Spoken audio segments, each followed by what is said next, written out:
नमस्कार दोस्तों, भारतीय भूगोल पे हम चर्चा कर रहे थे और हमारा जो पिछला वीडियो था उसमें हमने हिमालय को पूरा देख लिया था। यानी हिमालय जो है उसकी उत्पत्ति किस प्रकार से हुई, फिर हमने देखा कि हिमालय को उत्पत्ति के आधार पर कितने भागों में बांटा जाता है और उसके बाद हमने देखा था कि हिमालय जो है उसका प्रादेशिक विभाजन कितने प्रकार से किया जा सकता है। कल का हमारा जो वीडियो था उसमें हमने चर्चा की भारत के महत्वपूर्ण जो दर्रे हैं उन पर, यानी हिमालय वाला जिसको हम बोलते हैं भारत का उत्तरी पर्वतीय प्रदेश, वो हमारा कंप्लीट हो चुका है। आज हमारी जो चर्चा होगी वो होगी भारत के दूसरे भौतिक प्रदेश पर, और भारत का जो दूसरा भौतिक प्रदेश है उसका नाम है आपके उत्तर का विशाल मैदान। उत्तर का विशाल मैदान, यानी आज हमारी जो चर्चा होगी वो होगी उत्तर के विशाल मैदान पर। और यहां हम देखेंगे कि उत्तर का विशाल मैदान जो है इसको लेकर किस किस प्रकार से आप लोगों से प्रश्न पूछे जाते हैं, और साथ ही साथ उत्तर का जो विशाल मैदान है इसको हम किस प्रकार से विभाजित करते हैं, इसका निर्माण किस प्रकार से होता है, इसके बारे में हम लोग चर्चा करेंगे। तो चलिए आगे बात करते हैं हम कि उत्तर का जो विशाल मैदान है इसका निर्माण किस प्रकार से हुआ है, इसका विस्तार किन किन राज्यों में है। तो सबसे पहले बात करते हैं उत्तर का विशाल मैदान। तो ध्यान रखना, उत्तर का विशाल मैदान जो है इसका क्षेत्रफल की यदि हम बात करें तो लगभग 7 लाख वर्ग किलोमीटर क्षेत्रफल है उत्तर के विशाल मैदान का। फिर बात करते हैं उत्तर के विशाल मैदान की लंबाई की। इसकी लंबाई जो हमें देखने को मिलती है वो मिलती है 3200 किलोमीटर। उसके बाद बात करते हैं यदि हम इसकी चौड़ाई की, तो इसकी चौड़ाई हमें देखने को मिलती है 160 से लगा के और 300 किलोमीटर तक, यानी 160 किलोमीटर से लगा के 300 किलोमीटर तक चौड़ाई देखने को मिलती है हमें किसकी, उत्तर के विशाल मैदान की। उसके बाद यदि हम बात करें इसके आकार की, तो ध्यान रखना सेम हिमालय की तरह पश्चिम की तरफ इसका आकार ज्यादा है और पूर्व की तरफ इसका आकार जो है वो घटता जाता है। तो हमें सीधा से ध्यान रखना है कि उत्तर का जो विशाल मैदान है उसका आकार पश्चिम की तरफ ज्यादा है, यानी उसकी चौड़ाई जो है वो पश्चिम की तरफ ज्यादा है, और पूर्व की तरफ जैसे जैसे हम आगे बढ़ते हैं इसकी चौड़ाई जो है वो घटती जाती है। उसके बाद यदि हम बात करें तो आगे आता है आपका कि उत्तर का जो विशाल मैदान है इसका विस्तार कितने राज्यों में है। तो ध्यान रखना इसका विस्तार मुख्य रूप से 7 राज्यों में है, यानी इसका जो विस्तार है मुख्य रूप से 7 राज्यों में है। और ये जो 7 राज्य हैं, इन 7 राज्यों पे हम बात करें तो सबसे पहले हमारा आता है पंजाब राज्य। पंजाब के बाद आपका आता है हमारा राजस्थान राज्य। राजस्थान के बाद यदि हम बात करें तो आता है हरियाणा राज्य, यानी ये 3 राज्य प्लस चौथा राज्य आता है आपका यूपी। यानी ये जो 4 राज्य है, ये 4 राज्य हमारे, क्योंकि राजस्थान से सीमा बनाते हुए 3 कंटिन्यूअस जो राज्य हैं, जैसे हमने देखा था ये हमारा इंडिया का मैप, और इंडिया के मैप के संदर्भ में यदि हम लोग बात करें तो उत्तर का जो विशाल मैदान है इसकी हम चर्चा कर रहे हैं। तो इसके बारे में यदि हम चर्चा करें तो इसका जो विस्तार है वो किस प्रकार से होगा उस पर हम लोग चर्चा कर लेते हैं। यानी उत्तर का विशाल मैदान जो है उसका विस्तार कुछ इस प्रकार से, क्योंकि ये तो हमारा विस्तार था किसका, हिमालय का। यहां विस्तार था किसका, हिमालय का। अब हिमालय के बाद यदि हम बात करें, ये आपका हिमालय इधर हो जाएगा। हिमालय के बाद यदि हम बात करें तो यहां से विस्तार स्टार्ट हो जाता है आपका उत्तर के विशाल मैदान का, यानी इस दिशा में ज्यादा है, आगे जाते जाते ये कम होता जाएगा और लास्ट में जाते असम में जाते जाते ये और ज्यादा कम हो जाएगा। यानी उत्तर का विशाल मैदान यहाँ यदि हम बात करें तो ये है आपका राजस्थान। राजस्थान से ऊपर यहाँ देखें तो यहाँ कौन हो जाएगा, पंजाब। पंजाब के बाद यहाँ आगे कौन हो जाएगा, हरियाणा। हरियाणा के बाद यदि हम आगे चलें तो आगे आपने देखा होगा यहाँ हमारा पड़ता है यूपी, यानी हरियाणा के बाद ये आगे चलते हुए राजस्थान से सीमा बनाते हुए और कौन आता है आपका, यूपी। यानी यूपी के बाद यदि हम देखें तो बिहार के बाद आपका आ जाएगा पश्चिम बंगाल। पश्चिम बंगाल के बाद आगे जाके आपका हो जाएगा आसाम। यानी ये जो विस्तार है मुख्य रूप से यदि हम देखें मोटे मोटे रूप में तो 7 राज्य जो है राजस्थान, पंजाब, हरियाणा, यूपी, बिहार, पश्चिम बंगाल और आसाम, इनमें विस्तार मिलता है हमें किसका, भारत का जो उत्तर का विशाल मैदान है उसका। फिर आगे बात आती है कि उत्तर का जो विशाल मैदान है इसका निर्माण किस प्रकार से हुआ। यानी यहां से यदि हम बात करें तो हमें नॉर्मल सी चीजें याद रखनी है। क्षेत्रफल लगभग 7 लाख वर्ग किलोमीटर, उसके बाद लंबाई 3200 किलोमीटर, चौड़ाई 160 से 300 किलोमीटर, विस्तार मुख्य रूप से यदि हम बात करें तो 7 राज्यों में है। इसके अलावा थोड़ा बहुत विस्तार इसका हमें मेघालय में भी देखने को मिलता है। उनके बारे में जब हम इसको प्रादेशिक विभाजन देखेंगे उस समय हम इसके बारे में चर्चा करेंगे। फिर आगे बात होती है कि इसका निर्माण किस प्रकार से हुआ है। ध्यान रखना, उत्तर का जो विशाल मैदान है इसका निर्माण भारत की 3 महत्वपूर्ण नदियां जो है वो उन नदियों और उन नदियों की जो सहायक नदियां हैं उनके द्वारा किया जाता है।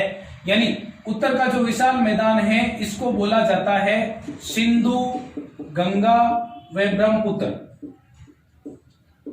नदियों का जो मैदानी प्रदेश है इसको बोला जाता है उत्तर का विशाल मैदान। यानी इसका जो निर्माण है वो सिंधु व उसकी सहायक, गंगा व उसकी सहायक तथा ब्रह्मपुत्र और उसकी सहायक नदियों के द्वारा किया जाता है। इसका मतलब ये जो मैदान है इसका निर्माण जलोढ़ मृदा के द्वारा होता है। यानी उत्तर का विशाल मैदान जो है इसका निर्माण जलोढ़ मृदा के द्वारा होता है। जलोढ़ मृदा जो है वो आपकी अत्यधिक उपजाऊ होती है। उपजाऊ होने के कारण ये जो प्रदेश है ये कृषि के लिए बहुत ही उपयोगी है। यानी इसका उपजाऊपन ज्यादा होता है। उपजाऊपन ज्यादा होने के कारण ये जो प्रदेश है ये कृषि के लिए उपयोगी है। और आपको भी पता है कि जब कोई क्षेत्र कृषि के लिए उपयोगी है, जहां रहने के अनुकूल स्थितियां होती है, ऐसी स्थिति में हम बोलते हैं कि ऐसा जो क्षेत्र होगा इसका जनघनत्व जो होगा वो ज्यादा होगा। यानी इसका जनघनत्व जो है वो भारत के अन्य भागों की तुलना में ज्यादा पाया जाता है। क्यों? क्योंकि यहाँ की जो दशाएं हैं वो कृषि के अनुकूल है। यानी पर्याप्त मात्रा में यहाँ खाद्यान्न हो जाता है, रहने के अनुकूल स्थितियां हैं, तो ऐसी स्थिति में यहाँ का जनघनत्व जो होगा वो क्या होगा? ज्यादा होगा। इसका उपजाऊपन जो है वो ज्यादा होता है। क्यों?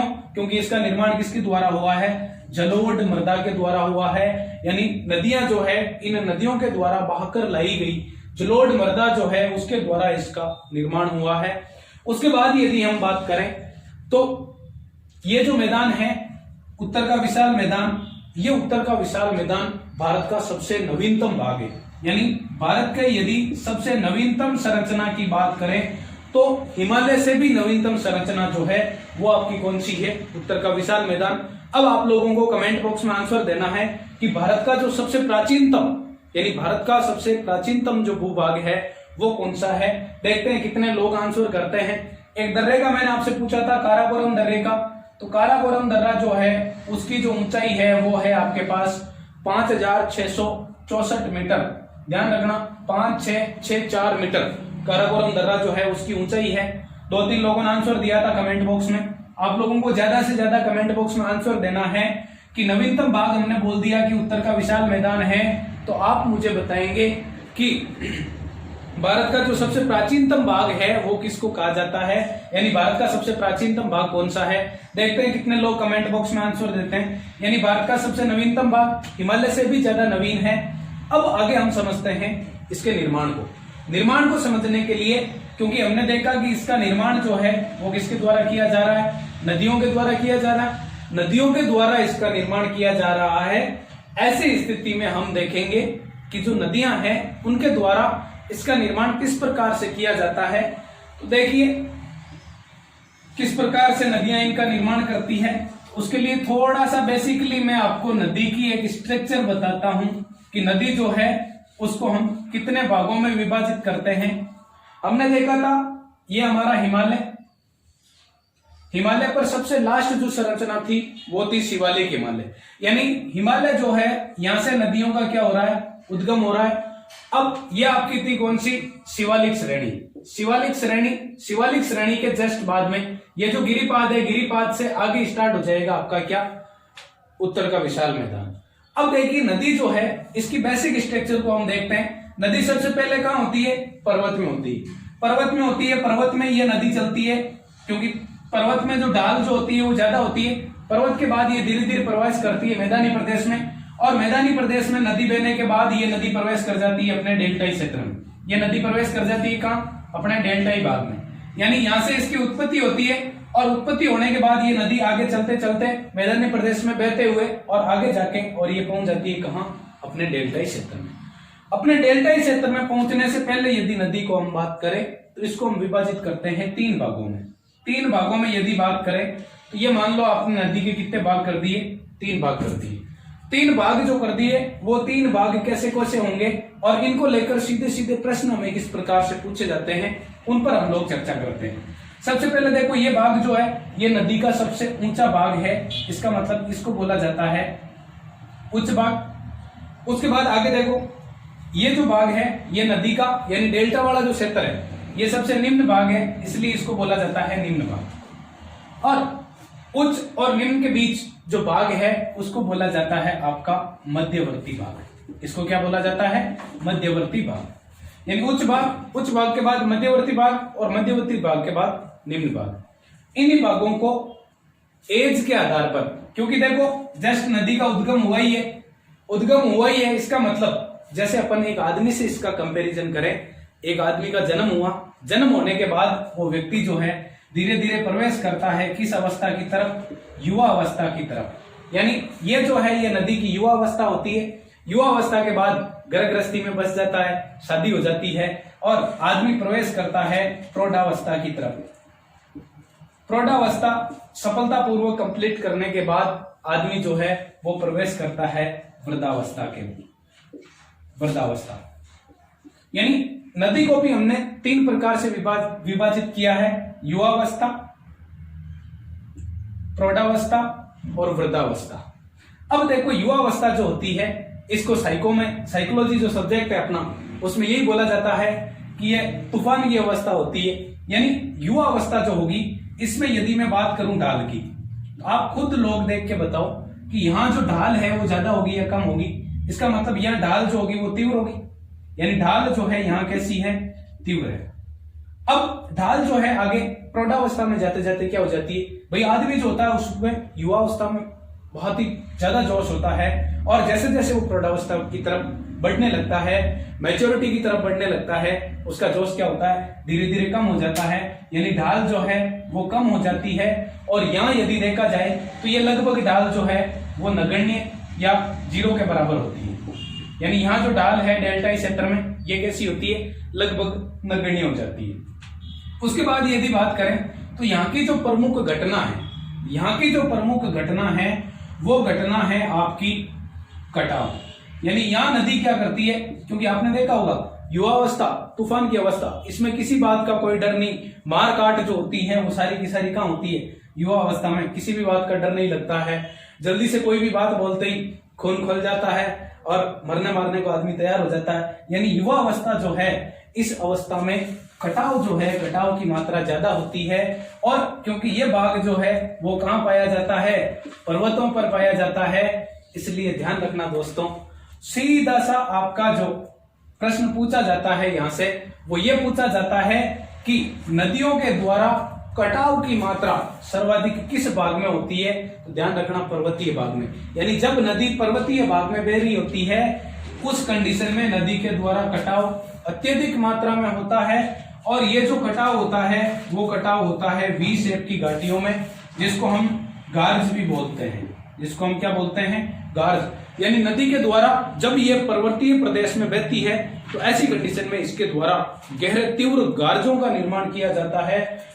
प्रश्न सीधा सा पूछ लिया जाता है, नदी के द्वारा गार्ज का निर्माण कहाँ किया जाता है, तो ध्यान रखना जब नदी पर्वत में बहती है उसके पीछे कारण क्या है, तीव्र ढाल है। अब तीव्र ढाल है तो नदी का जल आ रहा है, जल आ रहा है तो बहुत तेज गति से जल बह रहा है।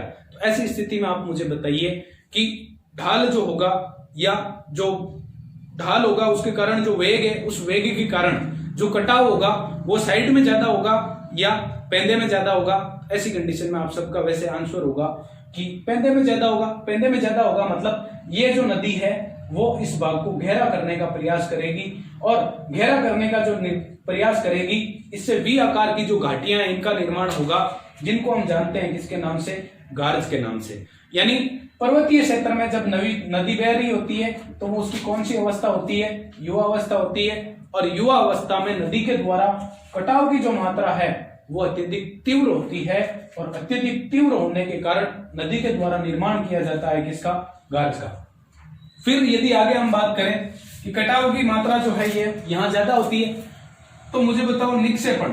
निक्षेपण का मतलब होता है नदी के द्वारा अपने साथ में जो कुछ भी लाया जा रहा है उसको जमा करने की मात्रा यहाँ ज्यादा होगी या कम होगी।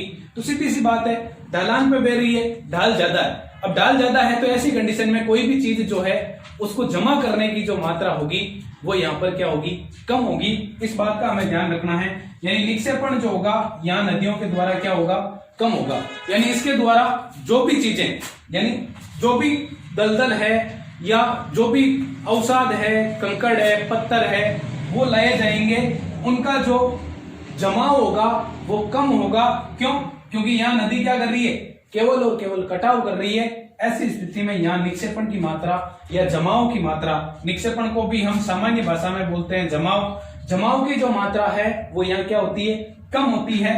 फिर यदि हम बात करें जल जो है उसको रोकने की क्षमता, यानी जल रोकने की क्षमता, जल रोकने की क्षमता, तो ध्यान रखना ये वाला जो भाग है इस भाग में जल जो रोकने की क्षमता होगी या जल को जो सोखने की क्षमता होगी वो क्षमता क्या होगी, कम होगी। क्यों? क्योंकि ढाल ज्यादा है। ऐसी स्थिति में क्या होगा, नदी जो है अपना जल आगे लेके जाएगी, यहाँ जल नहीं रुकेगा, इसलिए जल को रोकने की जो क्षमता होगी वो इस भाग में क्या होगी, कम होगी।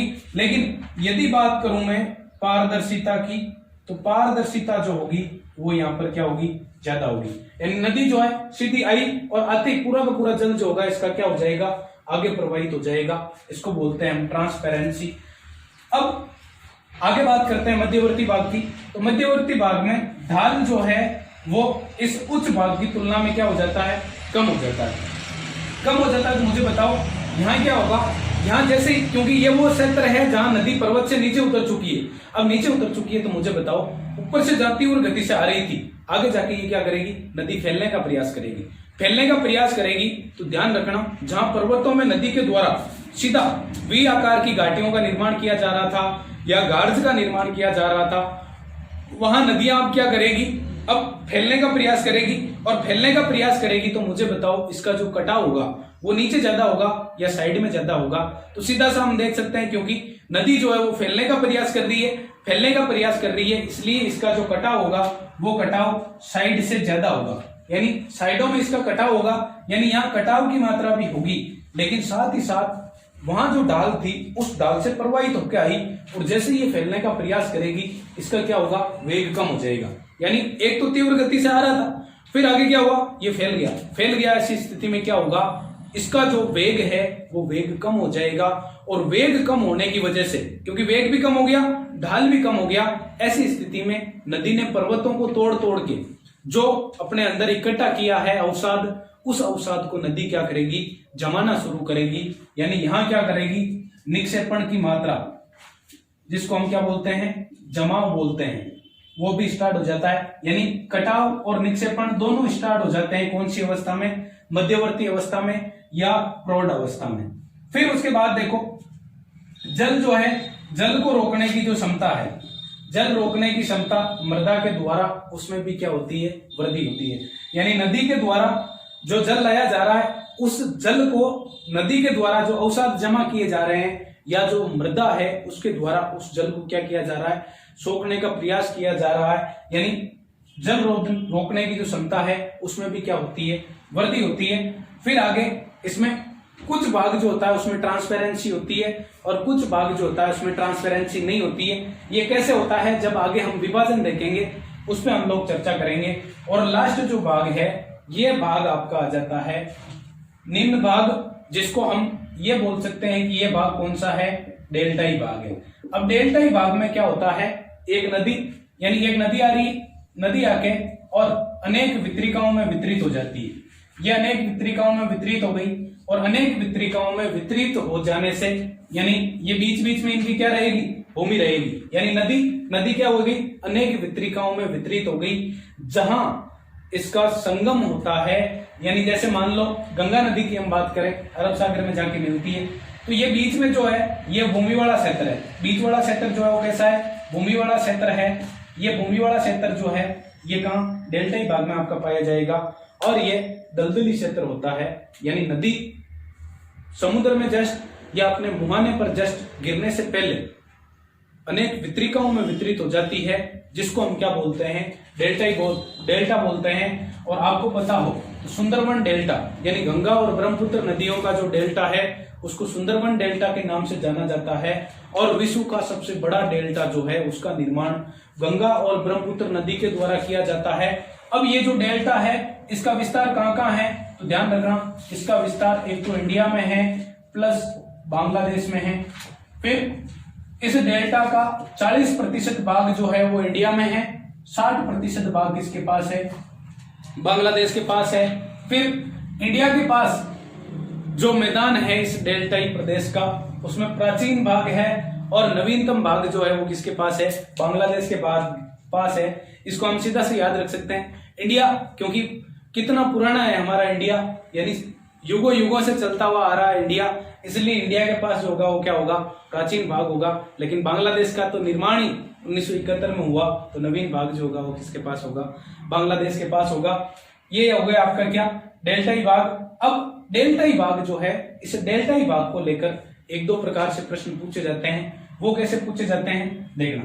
डेल्टाई भाग है, डेल्टाई भाग में यदि हम बात करें ढाल की, वितरिकाओं में विभाजित हो जाती है। क्यों, क्योंकि यहाँ पे ढाल जो होता है वो लगभग क्या हो जाता है, 0 हो जाता है। फिर उसके बाद बात करें, यहाँ कटाव की जो मात्रा है वो बिल्कुल नगण्य हो जाती है, कटाव की मात्रा नगण्य हो जाती है और जमाव की जो मात्रा है वो हाईएस्ट हो जाती है। क्योंकि नदियों के द्वारा जो भी अवक्षेप या जो भी दलदल या जो भी कंकड़ पत्थर बालू जो भी लाई जाती है वो सारी की सारी लाकर क्या कर दी जाती है, जमा कर दी जाती है।